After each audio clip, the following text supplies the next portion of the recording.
بسم اللہ الرحمن الرحیم نحمدہ ونصلی علی رسولہ الکریم اما بعد۔ میرے پیارے بھائیو، اللہ تبارک و تعالی کا احسان ہے کہ اللہ تبارک و تعالی نے ہمیں ایک ایمان والے کے گھر میں پیدا فرمایا۔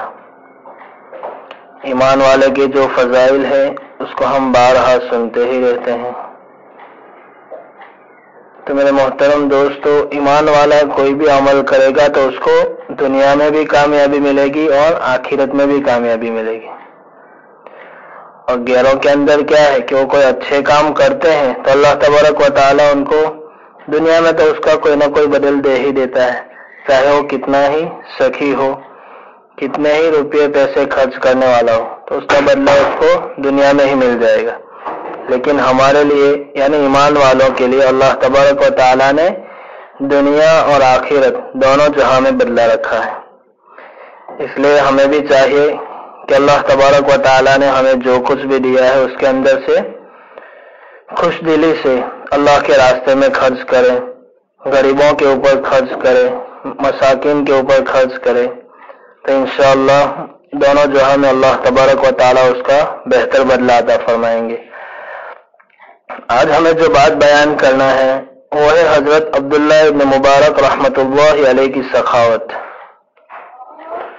حضرت عبداللہ ابن مبارک رحمۃ اللہ علیہ جن کے مقام مقبولیت سے ہم سب واقف ہیں، ان کے حالات میں لکھا ہے کہ آپ کی سالانہ خیرات کا تخمینہ 1,00,000 درہم لگایا گیا ہے۔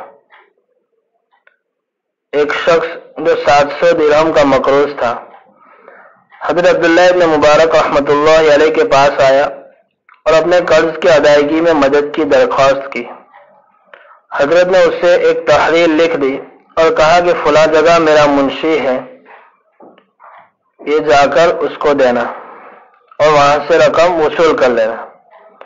وہ شخص پرچہ لے کر آپ کے منشی کے پاس پہنچا۔ پرچہ میں 7,000 درہم لکھے ہوئے تھے۔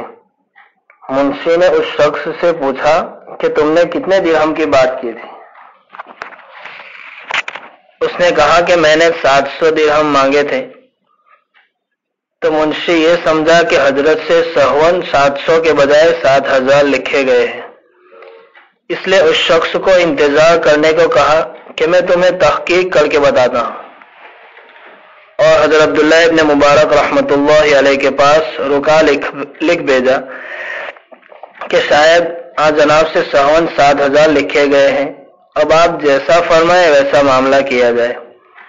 اس پر حضرت عبداللہ ابن مبارک رحمۃ اللہ علیہ نے اپنے منشی کو لکھا کہ جب یہ تحریر تمہارے پاس پہنچے اور تم اسے سمجھ کر پڑھ لو تو اس شخص کو 14,000 درہم ادا کرو۔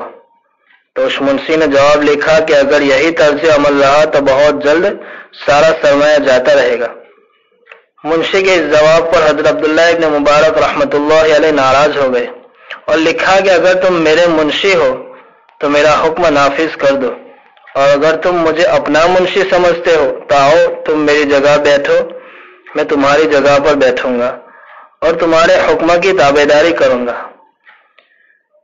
میرے سامنے مادی دولت اور ثروت سے زیادہ سرمایہ قیمتی آخرت کا ثواب اور نبی کریم صلی اللہ علیہ وسلم کا وہ ارشاد گرامی ہے جس میں آپ صلی اللہ علیہ وسلم نے فرمایا ہے کہ جو شخص اپنے کسی مسلمان بھائی کو اچانک اور غیر متوقع طور پر خوش کر دے گا، اللہ تبارک و تعالی اسے بخش دے گا۔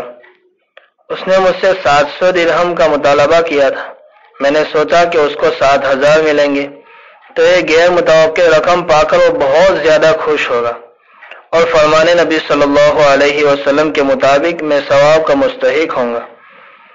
دوبارہ رکا میں 14,000 انہوں نے اس لیے کرایا کہ غالباً لینے والے کو 7,000 کا علم ہو چکا تھا، اس لیے اب زائد ہی رقم اس کے غیر متوقع ہو سکتی تھی۔ تو میرے محترم دوستو، سوچو کہ ہمارے کیسے کیسے اللہ والے گزرے ہیں کہ ایک آدمی نے صرف 700 درہم کا مطالبہ کیا تھا تو ان کو خوش کرنے کے لیے اور نبی کریم صلی اللہ علیہ وسلم کا جو ارشاد ہے اس کے اوپر ثواب کی امید رکھتے ہوئے حضرت عبداللہ ابن مبارک رحمۃ اللہ علیہ نے اس کو 7,000 درہم کا ہدیہ پیش کیا۔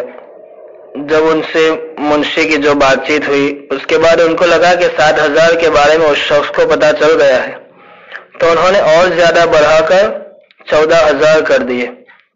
تو سوچو کہ ان کو کتنا یقین ہوگا نبی کریم صلی اللہ علیہ وسلم کے ارشادات پر۔ ایک اور آج ہم ہیں کہ ہم نبی کریم صلی اللہ علیہ وسلم کے احادیث پڑھتے بھی ہیں، سنتے بھی ہیں، لیکن ہمارا ایمان آج کھوکھلا ہو چکا ہے۔ اس لیے سب سے پہلے تو ہمیں ہماری گزری ہوئی زندگی پر توبہ اور استغفار کرنا ہے، اور ہمارے ایمان کی بقا کے لیے، ایمان سلامت رہے اس کے لیے محنت کرنا ہے، اور اللہ تبارک و تعالیٰ سے رو رو کر مانگنا ہے۔ تاخیر میں دعا ہے کہ اللہ تبارک و تعالیٰ ہمیں بھی نبی کریم صلی اللہ علیہ وسلم کی اتباع نصیب فرمائے اور بزرگوں کی صحبت نصیب فرمائے، آمین۔ وما علینا الا البلاغ۔